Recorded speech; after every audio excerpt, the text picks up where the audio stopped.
அனைவருக்கும் வணக்கம். நேற்றைய தினம் செங்கல்பட்டு மாவட்டம் மதுராந்தகத்துல என்டிஏ கூட்டணியோட பிரம்மாண்ட மாநாடு நடைபெற்றது. அங்க திரளான மக்கள் கலந்துக்கிட்டாங்க அப்படின்றதுதான் நியூஸ்ல வந்திருக்கும். ஆனா அந்த மக்கள் எப்படி வந்தாங்க அப்படின்றது எல்லாருக்கும் தெரிஞ்ச விஷயம்தான். தலைக்கு 300 500 யாருக்கு தெரியும், அந்த மாதிரி தான் கூட்டியிருப்பாங்க. ஸோ அங்க நடந்த சில அரசியல் நிகழ்வுகளை பத்தி தான் இந்த வீடியோல பார்க்க இருக்கிறோம். ஸோ முதல்ல அந்த ஜனவரி 23 செங்கல்பட்டு மாவட்டத்துல நடைபெற்ற அந்த மாநாட்டுல, அதாவது நேற்றைய தினம் நடந்த அந்த மாநாட்டுல முதல் தீர்மானமா அவங்க வச்சது இபிஎஸ் எடப்பாடி பழனிசாமி அவர்களை முதலமைச்சர் வேட்பாளரா அறிவிச்சு முன்மொழிஞ்சிருக்காங்க. பிரதமர் திரு நரேந்திர மோடி அவர்களும் இதர கூட்டணி கட்சி தலைவர்களும் அதை சொல்லியிருக்காங்க. ஸோ ஆல்ரெடி நான் சொன்ன மாதிரி வெற்றிகரமா அதிமுக பாஜக கூட்டணி டெபாசிட் இழப்பதற்கான முதல் முகாந்தாரம் தெரிய ஆரம்பிச்சிருச்சு. ஏன்னா இபிஎஸ் சிஎம்மா சொல்லிட்டா தென் தமிழ்நாட்டுல வருகின்ற 98 சட்டமன்ற தொகுதிகள்ல அதிமுகனால ஃபைட்டே தர முடியாது. உறுதியான டெபாசிட் இழப்பை நோக்கி அவங்க போயிட்டு இருக்காங்க. இப்போ இதுலயே நம்மளுக்கு அதுக்கான ஒரு விடை தெரிஞ்சிருச்சு. அதிமுக தன்னுடைய முதல் டெஸ்ட்ல ஃபெயில் ஆயிடுச்சு. சட்டமன்ற தேர்தலில் தென் தமிழ்நாட்டுல அதிமுக இல்லை. அங்க ஃபைட்டே தாவேக வர்சஸ் திமுக அப்படின்னு தான் போக போகுது. ரெண்டாவது அவங்க அந்த கூட்டத்துல பேசிக்கிட்ட விஷயம் என்னன்னா, பிரிந்திருந்த பங்காளிகள் ஒன்று சேர்ந்துட்டாங்க அப்படின்னு சொல்லிட்டு டிடிவியும் இபிஎஸும் ஒன்னா சேர்ந்ததை பெருமையா நிறைய கூட்டணி கட்சி தலைவர்களும் பேசிக்கிட்டாங்க அண்ட் அவங்களும் பேசிக்கிட்டாங்க. இதை விட ஒரு மோசமான விஷயம் அரசியல்ல எதுவுமே இருக்க முடியாது. அரசியல்வாதிகள் மாத்தி மாத்தி பேசுவாங்க அப்படின்றதுக்கு பிக்கஸ்ட் எக்ஸாம்பிளா இருந்தவர் எடப்பாடி பழனிசாமி அவர்கள் தான். அவர் சொன்ன வார்த்தையில நிக்க மாட்டாரு. கிரெடிபிலிட்டி இல்லாத ஒரு தலைவர், துரோகம் அப்படின்னா அவர் தான் பிக்கஸ்ட் எக்ஸாம்பிள். ஆனா இப்போ அவரையே பீட் பண்ற அளவுக்கு வந்திருக்காரு டிடிவி தினகரன் அவர்கள். எந்த அளவுக்கு எடப்பாடி பழனிசாமி அவர்களை எதிர்த்து அவர் அரசியல் பண்ணாரு அப்படின்றத நான் சொல்லிதான் உங்களுக்கு தெரியணும்னு கிடையாது. ஒரு பேட்டியில அவரே சொல்லியிருந்தாரு, அமமுக உருவாக்கப்பட்டதே எடப்பாடி பழனிசாமியை வீழ்த்துறதுக்கு தான் அப்படின்னு சொன்னாரு. இன்னைக்கு என்னன்னு பார்த்தா இது பங்காளி சண்டை, எங்களுக்குள்ள இருக்கிற பிரச்சனை, இது பேசி சரி பண்ணிப்போம் அப்படின்னு சொல்லிட்டு கொஞ்சம் கூட ஒரு சுயத்தன்மையே இல்லாம தன்னுடைய மொத்த தவறையும் மறைச்சு இதுல இந்த கூட்டணியில போய் அடாப்ட் ஆயிருக்காரு. அவருக்கு என்ன கஷ்டமோ, இடி ரைடோ எந்த ரைடோ, அதனால அவர் மிரட்டி இந்த கூட்டணியில பணிய வச்சுட்டாங்க அப்படின்றதுதான் நம்மளுக்கு தெரிய வர்ற தகவலா இருக்கு. அண்ட் இவங்க ரெண்டு பேரும் ஒரே மேடையில நின்றுட்டு கையை தூக்கிட்டு அம்மாவோட ஆட்சியை கொண்டு வருவோம், திமுகவை வீழ்த்துவோம் அப்படின்னு சொல்றாங்க. திமுக இந்த தேர்தலில் தோல்வி அடையும், அது உறுதி. ஆனா பிரதான எதிர்கட்சியா வந்துடும். ஆனா நீங்க இருக்கிற கூட்டணி பொருந்தா கூட்டணி. 2016 எப்படி மக்கள் நல கூட்டணி ஒரு பொருந்தா கூட்டணியா போய் அனைத்து தொகுதிகள்லையுமே டெபாசிட் இழந்து மோசமான தோல்வியை தழுவிச்சோ, அதே மாதிரியான ஒரு தோல்வியை தான் அதிமுக 130 தொகுதிகளில் சந்திக்கும் போது தன்னுடைய கூட்டணி கட்சிகளோட. அமமுகவை பொறுத்த வரைக்கும் அந்த கட்சிக்கு 9 சீட்டு தரதா சொல்றாங்க. குறிச்சு வச்சுக்கோங்க, அந்த கட்சினால ஒரு தொகுதியில கூட வெற்றி பெற முடியாது. அந்த கட்சிக்கு வாக்களிக்கிற சமூகங்களே அந்த கட்சியோட டெபாசிட் இழப்பை உறுதிப்படுத்துவாங்க. அதுக்கப்புறம் டிடிவி தினகரன் அவர்களுக்கு ராஜ்யசபா சீட்டு வழங்குறதா சொல்லியிருக்காங்க. அண்ட் வழக்கம் போல அதை ஏமாத்துறதுக்கும் வாய்ப்பு இருக்கு. ஏன்னா இபிஎஸ் துரோகத்திலையும் ஒரு கட்சியின் தலைவரை ஏமாத்துறதுலையும் கை தேர்ந்தவர் அப்படின்றது இதுக்கு முன்னாடி வந்த காலங்கள்ல நம்ம பார்த்துருக்கோம். பிரேமலதா அவர்களுக்கு ராஜ்யசபா சீட் தரேன்னு சொல்லிட்டு அப்புறம் தரலன்னு சொல்லிட்டு அவங்கள டீல்ல விட்டாரு. ஸோ இப்போ டிடிவி தினகரன் போயிருக்காரு. எந்த நிலைமைக்கு ஒரு ஆளாகிறாரு அப்படின்றத பொறுத்து இருந்து பாருங்க நீங்களே. அண்ட் பிரதமர் திரு நரேந்திர மோடி அவர் பேசும்போது சொல்லியிருக்காரு, சிஎம்சி அரசு திமுக அப்படின்னு சொல்லியிருக்காரு. C corruption, M mafia, C crime அப்படின்ட்டு. ஆக்சுவலா இதை சொல்றதுக்கு அவருக்கு தகுதி இருக்கா அப்படின்னு நீங்க பாத்தீங்கன்னா கண்டிப்பா கிடையாது. ஏன்னா பாஜக ஆள்ற எத்தனையோ மாநிலங்கள்ல கொலை, கொள்ளை, கற்பழிப்பு இது எல்லாமே அதிக அளவுல நடந்துட்டு இருக்கு. எக்ஸாம்பிளா இந்தியாவுல இந்த கிரைமை பத்தி ஒரு ஸ்டடி யாராவது எடுத்தாலுமே ஃபர்ஸ்ட் சொல்ற ஸ்டேட் என்னன்னு பாத்தீங்கன்னா ஊபி, பீகார் அப்படின்வாங்க. உத்தரப்பிரதேசம், பீகார். ஸோ அங்க ஆட்சியில் இருக்கிறது யாரு? என்டிஏ தான். ஸோ பிரதமர் திரு நரேந்திர மோடி அவர்கள் இதை சொல்றாரு அப்படின்னா அவர் ஆள்ற மாநிலத்துல எந்த மாதிரியான ஒரு சிச்சுவேஷன் இருக்கு அப்படின்றத அவர் தெரிஞ்சுக்கிட்டு பேசினா ரொம்ப நல்லா இருக்கும். அண்ட் இவர் சொன்ன விஷயம் உண்மைதான். திமுக இந்த மாதிரியான ஒரு கவர்மெண்டா தான் இருக்கு. பட் அவங்கள கேள்வி கேட்கிற அளவுக்கு, அவங்களுக்கு ஆல்டர்னேட்டிவா நீங்க இருக்கீங்களா அப்படின்னு கேட்டீங்கன்னா 0% நீங்க இல்லவே இல்லை. அண்ட் அடுத்தது குடும்ப ஆட்சிக்கு முடிவு கட்டுவோம், அதுக்கான கவுண்ட் டவுன் இன்னையிலேருந்து ஸ்டார்ட் ஆயிடுச்சு அப்படின்னு சொல்லிட்டு நரேந்திர மோடி அவர்கள் பேசியிருக்காரு. குடும்ப ஆட்சியை மக்கள் முடிவு கட்ட தான் போறாங்க. இந்த தேர்தலோட அந்த குடும்ப ஆட்சி ஒழிய போகுது. ஆனா அந்த இடத்துக்கு நீங்க வர போறீங்களா? உங்களை தான் மக்கள் ஆல்டர்னேட்டிவா பாக்குறாங்களா அப்படின்னு கேட்டீங்கன்னா நிச்சயமா கிடையாது. இதே மாதிரிதான் நரேந்திர மோடி அவர்கள் வந்து 2021 சட்டமன்ற தேர்தலில் தமிழ்நாட்டிலயும் பேசினாரு. இங்க வந்து அதிமுக 3வது முறையா ஆட்சிக்கு வரும். வெஸ்ட் பெங்கால்ல இதை விட அதிகமா பேசினாரு. இந்த முறை குடும்ப ஆட்சி ஒழியும், திரிணாமுல் காங்கிரஸ் தோல்வி அடையும், நம்ம ஆட்சிக்கு வருவோம் அப்படின்னு சொல்லிட்டு அங்க பேசினாரு. கடைசியில ரிசல்ட் என்ன ஆச்சுன்னு எல்லாருக்கும் தெரியும். பாஜகனால ஒரு 70 தொகுதிகளில் கூட கம்ஃபர்டபுளா வின் பண்ண முடியாம போச்சு. 77 கிட்ட வந்தாங்க. அதுக்கப்புறம் அதுல இருந்து பாதி எம்எல்ஏ, ஒரு 15 to 20 எம்எல்ஏ கிட்ட இப்ப திரிணாமுல் காங்கிரஸ்க்கு போயிட்டாங்க. ஸோ அந்த மாதிரியான சூழ்நிலையில் தான் இருக்கு. அதனால பாஜகனால ஒரு பெரிய வெற்றி பெற முடியும். பாஜக தான் இந்தியாவிலே இருக்கிற மிகப்பெரிய அரசியல் சக்தி. அவங்க நினைச்சா எல்லா தேர்தலையும் வெற்றி பெற்றுடுவாங்க அப்படின்றதெல்லாம் ஒரு கட்டுக்கதை, ஒரு மாயை. எங்கெங்கெல்லாம் எதிர்கட்சிகள் மாற்றத்துக்கான சென்டிமெண்ட் அதிகமா ஊடுருவி இருக்கோ அங்கெல்லாம் வந்து பாஜகனால பெரிய வெற்றியை பெறவே முடியாது. ஆந்திர பிரதேசம் பாஜக சென்ட்ரல்ல பவர்ல இருக்கு. ஸ்டேட்ல கட்சியை வளர்த்து ஆட்சிக்கா கொண்டு வந்திருக்கலாமே, அவங்க பெரிய கட்சியா இருந்தாங்க. ஏன் வர முடியல? ஏன்னா ஒய்எஸ்ஆர்சிபி ஜெகன்மோகன் ரெட்டியினுடைய கட்சி, இங்க தமிழக வெற்றி கழகம் எப்படி மாற்றத்தின் முகமா இப்போ அடுத்த தேர்தலில் வெற்றி பெற்று ஆட்சிக்கு வரப்போகுது, அது மாதிரி அவர் ஆட்சிக்கு வந்தவர் ஜெகன்மோகன் ரெட்டி. அவரை மீறி அங்க பாஜகனால வளர முடியல. அந்த மாதிரியான சிச்சுவேஷன் தான் இங்கேயே அவங்களுக்கு நடக்க போகுது. அதனால பாஜக அப்படின்ற அந்த பிம்பத்தெல்லாம் வந்து நீங்க நம்பவே கூடாது. சில மாநிலங்கள்ல ஹிந்துத்துவா அப்படின்ற அந்த ஒரு ஃபேக்டரை வச்சு அவங்க முன்னிலைப்படுத்தி வெற்றி பெறாங்க. எல்லா மாநிலத்திலயும் அது ஒர்க் அவுட் ஆகுது. வெஸ்ட் பெங்கால்லையும் தான் ஹிந்துத்துவா இருக்கு. ஆனா தீதி அங்க எழும்பி நிக்கிறாங்களே, மம்தா பானர்ஜி பாஜகவுக்கு மிகப்பெரிய சவாலை தர்றாங்களே. ஸோ அசாம்ல இன்னைக்கு வரைக்கும் அவங்களால தனிச்சு வெற்றி பெற முடியல. கூட்டணியோட தான் நிக்கிறாங்க. பீகார்ல தனிச்சு வர முடியல, மகாராஷ்டிரால தனிச்சு வர முடியல, கேரளால 5 சீட்டு கூட வின் பண்ண முடியல. ஸோ பலம் வாய்ந்த பிஜேபி இந்த மாநிலங்கள்லாம் பலமிழந்த கட்சியா தான் இருக்கு. ஸோ அந்த கட்சியினால பெரிய அளவுக்கு எழும்ப முடியும் அப்படின்றது ஒரு கட்டுக்கதை, அது ஒரு மாயை. டேட்டா படி நீங்க பாத்தீங்கன்னா எங்கேயுமே அதுக்கான சான்றுகள் கிடையாது. எக்ஸப்ட் ஒரு 8 to 9 ஸ்டேட்ல தான் பாஜக தன்னோட சுயபலத்துல நிக்குது. அடுத்தது இந்த கூட்டணி, என்டிஏ கூட்டணி, இதை வந்து அதிமுக கூட்டணின்னு சொல்றதா இல்ல பாஜக கூட்டணின்னு சொல்றதான்னு தெரியல. ஏன்னா இதுக்கு முன்னாடி அம்மையார் ஜெயலலிதா அவர்கள் இருந்தப்பெல்லாம் இதை எப்படி சொல்லுவாங்கன்னா அதிமுக பிளஸ் அப்படின்னு போடுவாங்க, அதிமுக தலைமையிலான கூட்டணின்னு.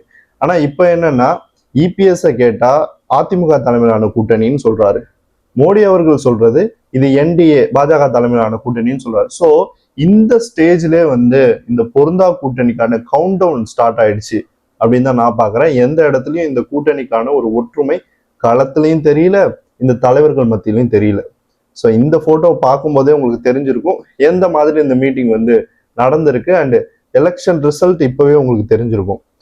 அண்ட் நெக்ஸ்ட் இந்த பங்கேற்பாளர்கள், இந்த கூட்டணியில பங்கேற்ற அந்த கட்சிகள் என்னென்னு பார்க்கும்போது அதிமுக, பாமக, அம்மா மக்கள் முன்னேற்ற கழகம், தமிழ் மாநில காங்கிரஸ், அதுக்கப்புறம் இன்னும் சிறிய கட்சிகள் சிலதெல்லாம் இருக்கு, 1-2 சீட்ல நிக்கிற கட்சிகள். ஸோ இவங்க எல்லாரும் சேர்ந்தா நிக்கிறாங்க. இதுல அதிமுகவை தனியா எடுத்துருவோம். 16% இப்போதைக்கு அதிமுகவோட ஸ்ட்ரென்த். மீதி இருக்கிற இந்த கட்சிகள் இந்த ஓட்டோட சொல் மாதிரி தான். இவங்க எல்லாரையும் சேர்த்தா ஒரு 5% கூட தேராது. ஸோ ஆல்மோஸ்ட் இவங்க எல்லாரும் சேர்ந்து நின்னா கூட 20% தான் வருவாங்க. அதை வச்சுட்டு பல தொகுதிகளில் டெபாசிட் கூட வாங்க முடியாது. அந்த மாதிரியான ஒரு சூழ்நிலையில இருக்கு இந்த கட்சிகள்லாம். இவங்க என்னன்னா இப்ப நாட்டோட உள்துறை அமைச்சரே வந்து இவ்வளோ ரெக்ரெசிவா யோசிப்பார்னு நான் நினைக்கல. அவருக்கு பேசிக்கா இந்த அரித்மெட்டிக்லாம் புரியல. அதிமுக வாங்கிய வாக்குகள் 21% 2024 நாடாளுமன்ற தேர்தலில், பாஜக வாங்கினது 18%. இது ரெண்டுத்தையும் சேர்த்தா நம்ம 40 கிட்ட நெருங்கிடுவோம் அப்படின்னு சொல்றாரு. அவர் இன்னொன்னு மறந்துட்டாரு. என்னன்னா பாஜகவுக்கு ஓட்டு போட்டவன் திமுகவையும் அதிமுகவையும் எதிர்த்து பாஜகவுக்கு ஓட்டு போட்டிருக்கான். அதிமுகவுக்கு ஓட்டு போட்டவன் திமுகவையும் பாஜகவையும் எதிர்த்து ஓட்டு போட்டிருக்கான். ஸோ இந்த ஓட்டர்ஸ் எல்லா இடத்துலையும் ஓட் டிரான்ஸ்பரை பண்ண மாட்டாங்க. ஸோ மறுபடியும் இந்த 2 கட்சிகள் ஒன்னா சேர்ந்ததுனால அங்க எதிரெதிர் துருவமா நின்று வாக்களிச்ச அந்த ஓட்டர்ஸ் இப்போ மாற்றம்ன்ற சென்டிமெண்ட்ல விலகி போறதுக்கு தான் வாய்ப்பு அதிகமா இருக்கு. ஏன்னா இது ஆந்திர பிரதேசல நடந்துச்சு. ஒய்எஸ்ஆர்சிபி வந்தப்போ அந்த ஓட்டர்ஸ் தான் கவர் பண்ணி எடுத்துச்சு. இப்போ அதிமுக பலவீனப்பட போறதும் தாவேகா கிட்டதான். ஸோ இந்த அரித்மெட்டிக் ஒர்க் ஆக போறது கிடையாது. ஸோ அதிமுக பாஜகவினுடைய கூட்டணி அது தோல்வி கூட்டணின்னு தான் நான் சொல்லுவேன். அது இப்பவே வந்து நம்மளால ஃபீல் பண்ண முடியுது. பட் நரேட்டிவ், பணம், படைபலம், கேண்டிடேட்ஸ், அதுக்கப்புறம் அவங்க மாவட்ட செயலாளர்கள், பூத் ஏஜென்ட்ஸ், இந்த மாதிரியான விஷயங்களை வச்சு தேர்தலில் வெற்றி பெற்றிட முடியும் அப்படின்னு பாஜக நம்புது. ஆனா இல்லைன்னு சொல்லிட்டு தமிழ்நாடு எத்தனையோ தேர்தல்கள்ல புரிய வச்சிருச்சு. இந்த தேர்தலையும் அதிமுகவினுடைய டெபாசிட் இழப்பு தோல்வி அவங்களுக்கு ஒரு பாடமா அமையும். அடுத்தது சில வாக்குறுதிகள்லாம் கொடுத்துருக்கேன். பாஜகவினுடைய வாக்குறுதிகள் எப்பவுமே காமெடியா தான் இருக்கும். அதை நான் சீரியஸா எடுத்துக்கல, இருந்தாலும் சொல்றேன். முதல் வாக்குறுதி என்னன்னா இரட்டை இன்ஜின் அரசுன்னு சொல்றாரு.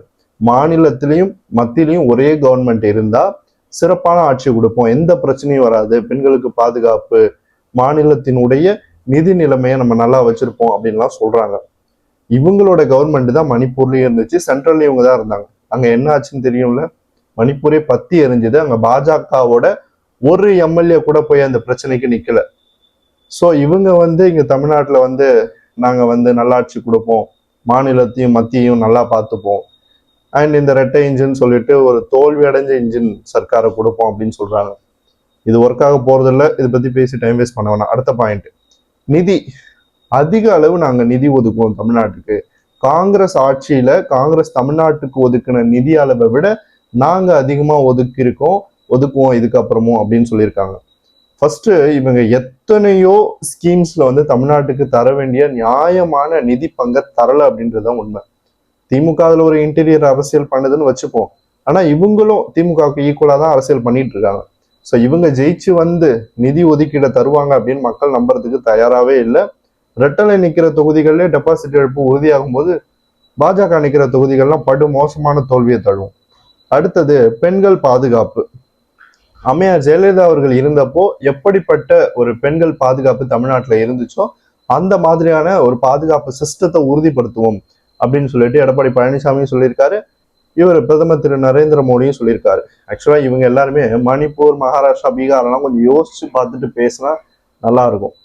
ஏன்னா பெண்கள் பாதுகாப்பு அங்கெல்லாம் சூப்பரா இருக்கு, தமிழ்நாட்டுல டவுனா இருக்கு. தமிழ்நாட்டுல டவுன் தான், அந்த அளவு இல்லைனாலும் இங்க ஓரளவுக்கு பாதுகாப்பு இருக்கு. திமுக ஆட்சியை பொறுத்த வரைக்கும் அவங்க எந்த சிஸ்டத்தையும் ஒழுங்கா நடத்துறது கிடையாது. அவங்க ஆட்சியில கொள்ளை கற்பழிப்பு அப்படின்றது தலைவிரிச்சு ஆடுது. ஆனா பாஜகவோட கம்பேர் பண்ணும்போது கொஞ்சம் கம்மி. ஆனா தமிழ்நாட்டுல நம்ம பார்க்கும்போது அது அதிகம் தான் போன ஆட்சியை விட. ஸோ ரெண்டு பேரும் ஒரே மாதிரி தான், ஒரே குட்டையில் உரிய மட்டைகள் அப்படின்னு காமராஜர் சொன்னாரு. இரண்டு கட்சிகள் அதிமுக திமுக, அந்த மாதிரி தான் பாஜகவும் அதிமுகவும் ஒரே குட்டையில் உரிய இரண்டு மட்டைகளா தான் இப்ப இருக்கு. ஒரு ரெண்டு பேருக்கு பெரிய வித்தியாசம் கிடையாது. அதே மாதிரி இப்ப திமுகவும் அவங்க கூட கம்பேர் பண்ற அளவுக்கு தான் நிக்குது. பெண்கள் பாதுகாப்புலாம் தமிழ்நாட்டுல நினைச்சு பார்க்கவே முடியாது, அந்த அளவுக்கு ஒஸ்டான ஒரு விஷயமா இருக்கு. ஸோ ஊபி, பீகார், மணிப்பூர்ல பெண்கள் பாதுகாப்புலாம் சூப்பரா பிஜேபி கொடுத்துருச்சு. அதனால இங்க தமிழ்நாட்டிலையும் நாங்க கொடுப்போம் அப்படின்னு சொல்றாங்க. இதெல்லாம் நம்ம கேட்டுட்டு சிரிக்கிறத தவிர வேற ஒண்ணுமே பண்ண முடியாது. ஸோ தோல்வி கூட்டணி, டெபாசிட் இழக்கும் கூட்டணி, என்டிஏனால பெரிய ஃபைட் இந்த எலெக்ஷன்ல தர முடியாது. மாற்றத்துக்கான தேர்தல், இந்த தேர்தலில் தமிழக வெற்றி கழகம் ஆட்சி அமைக்கும் அப்படின்றதுக்கு இது எல்லாமே ஒரு அடித்தளமாக தான் நான் பார்க்குறேன். ரெண்டாவது, இதுக்கு முன்னாடி பல தேர்தல்கள் நம்ம பார்த்துருக்கோம். அந்த தேர்தலில் ஸ்விங் ஓட்டர்ஸை பற்றி நான் நிறைய எக்ஸ்பிளைன் பண்ணியிருக்கேன். இப்போ ஏன் அதிமுக பாஜகவுக்கு அந்த ஓட்டு டிரான்ஸ்ஃபர் நடக்காதுன்றதையும் சொல்லிட்டேன். நிறைய பேர் கேட்கறது, எப்படி அதிமுக பின்னடைவை சந்திக்கும், பார்லிமெண்ட் வேற சட்டமன்றம் வேற அப்படின்னு என்கிட்ட நேற்று கூட ஒருத்தர் விவாதம் பண்ணாரு. நான் ஒரே ஒரு எக்ஸாம்பிள் தான் சொன்னேன். ஒரு கட்சி, அது ஆளுங்கட்சியோ எதிர்கட்சியோ எந்த கட்சியோ, அது பலமா ஒரு தொகுதியில இருக்குன்னு வச்சுப்போம். அது நாடாளுமன்ற தேர்தலில் மோசமான தோல்வியை தழுவினாலும், அந்த கட்சிக்கு பெரிய கேண்டிடேட் இல்லைனாலும், பிரைம் மினிஸ்டர் வேட்பாளர் நாடாளுமன்ற தேர்தலில் அந்த கட்சிக்கு இல்லைனாலும் 10% கீழே அந்த கட்சி போகாது. அப்படி போச்சுன்னா அந்த கட்சி பலவீனமா இருக்கு அப்படின்றதுதான் நம்ம புரிஞ்சுக்கிற ஒரு விஷயமா இருக்கு. திருநெல்வேலியில எம்ஜிஆர் ஃபர்ஸ்ட் தேர்தல் 1977 பொது தேர்தலில் வெற்றி பெற்ற போது 40% எடுத்தாரு. இப்போ 2024 நாடாளுமன்ற தேர்தலில் அந்த கட்சி எடுத்த ஓட்டு சதவீதம் வெறும் 8%. அப்போ 10% ஓட்டு கூட மினிமம் கேரண்டி அந்த கட்சியினால வாங்க முடியலன்னும் போது ஆல்ரெடி அதிமுக காலி ஆயிடுச்சு, சவுத்துலலாம் காலி ஆயிடுச்சு. அப்ப எப்படி அது திரும்ப அந்த ஓட்டு வரும்?